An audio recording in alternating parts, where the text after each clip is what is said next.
ඉතින් ආයිබෝවන් කියලා පිළිගන්නවා මගේ යාළුවෝ ඔක්කොම.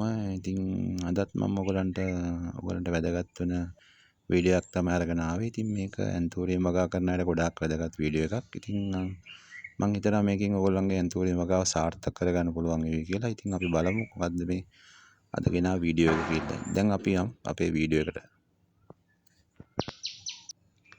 ඉතින් මෙන්න මේ වගේ ගහ පිරෙන්න මල් ලබා ගන්න පුළුවන් පොහොරක් හදන හැටි තමයි අද මම කියා දෙන්නේ. ඉතින් මේ බලන්න මේක මැලේසියන් බ්ලැක් පැලයක්. ඉතින් මේකේ පැලේ ගොඩක් ලොකුත් නෑ. හැබැයි මල් 3ක් විතර ඇවිල්ලා තියෙනවා. ඉතින් අලුතෙන් කොළත් එනවා. ඉතින් මේ වගේ හරිම පාටින් ලස්සන ඇන්තූරියම් මල් හදාගන්න. ඒ වගේ උඹලගේ ඇන්තූරියම් පැල ඉක්මනින් වර්ධනය කරලා මේ වගේ මල් ලබා ගන්න පුළුවන් පොහොරක් හදන හැටි තමයි අද මම කියා දෙන්නේ. මේක ඉතින් විශේෂත්වය තියෙන්නේ මේක අපිට ගෙදරදීම හදා ගන්න පුළුවන්.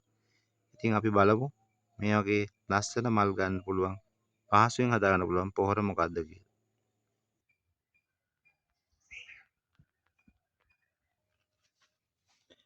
ඉතින් මේ තියෙන්නේ මම හදාගත්ත විශේෂ කාබනික දියර පොහොරක. ඉතින් ඔයගොල්ලන්ට පේන්නේ නැති ගොඩාක්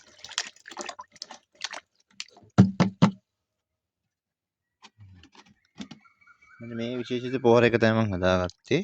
ඉතින් මේකට පේනවා ඇති අපි මම පාවිච්චි කරලා තියෙනවා කෙසෙල් එලි, එතකොට ගිනිසීරිය කොළ, එතකොට ලූණු පොතු.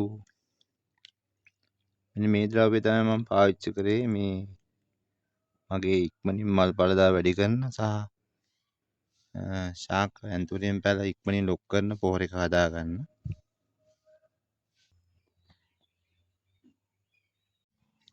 ඉතින් මම මේ පොහොර එක හදන්නට ඔයගොල්ලෝ කියලා දෙන්න. ඉතින් මම මුලින්ම කරන්නේ මෙන්න මේ කෙසෙල් එලි ඒ වගේම කෙසෙල් මුණුත් ඔක්කොම මම මේකට දානවා.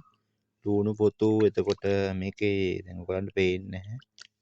යට තියෙනවා බිත්තර කටු. බිත්තර කටුත් මෙන්න මේ විදිහට පොඩි ගානට පොඩි කරලා ඉවරලා තමයි මම මේකට දාන්නේ. ඉතින් ඒ වගේම ගිනිසීරිය කොළ වේලිච්ච කොළ ටිකකුත් මම මේකට දානවා.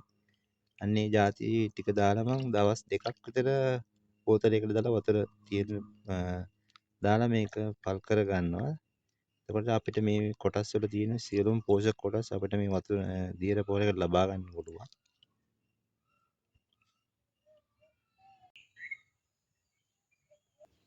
ඉතින් මේ වගේ පොහොරක් හදාගත්තම ඔයගොල්ලන්ගේ ඇන්තූරියම් ශාකයට අවශ්‍ය කරන නයිට්‍රජන්, පොටෑසියම්, ෆොස්ෆරස් වගේ සෑම රසායනික ගුණයක්ම මේකෙන් ලබා ගන්න පුළුවන්. මේ ගිනිසීරිය කොළ තියෙනවා. එතකොට කෙසෙල් එලි තියෙනවා, ලූණු පොතු තියෙනවා. ඒ වයින් තමයි ශාකයේ ඉක්මන් වර්ධනයක් ලබා දීලා ඒකෙන් අපිට මල් ඵලදාව ඉක්මනටම ලබා දෙන්නේ. මේ වගේ පොහොරක් යෙදුවාම ඉක්මනින් වගේම වැඩිපුර මල් අපට ඇන්තූරියම් පැලයකින් ලබා ගන්න පුළුවන්. ඒ කියන්නේ පොඩි පැලවලුත් මේ ඇන්තූරියම් මල් ලබා ගන්න පුළුවන් මේ වගේ පොහොරක් හදාගත්තාම. ඉතින් ඕගලන්ටත් නිවසේ හරීම ලේසි මේ වගේ එකක්. මොකද ඉවතලන ද්‍රව්‍ය තමයි ඔක්කොම තියෙන්නේ. වියදම් වෙන්නෙත් නෑ මේ වගේ පොහොර එකක් හදාගන්න. ඉතින් ඕගොල්ලොත් මේ පොහොර එක ගෙදර හදලා බලන්න try කරන්න.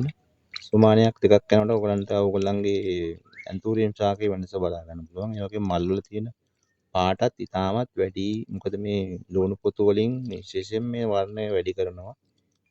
දැන් අපිට පුළුවන් අපි හදාගත්තේ කාබනික දියර පොහොර එක මෙන්න මේ විදිහට යෝගට් කෝප්පයක් ආධාරයෙන් මෙහෙම හොඳට කලවම් කරලා අපේ ඇන්තූරියම් පැලවලට යොදන්න. මේකට ඕන නම් තව ටිකක් අපිට ජලය එකතු කර ගන්න පුළුවන්. මම ඉතින් හාල් හොදපු වතුරත් වැඩිපුර එකතු කරපින්දා ජලය එකතු කරගන්නේ.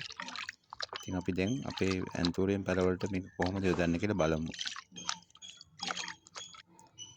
ඉතින් අපිට පුළුවන් මෙන්න මේ විදිහට යෝගට් කෝප්පයක් ආධාරයෙන් මේ විදිහට පැල මුලට මේ විදිහට අපේ හදාගත්ත කාබනික දියර පොහොර එක යොදන්න.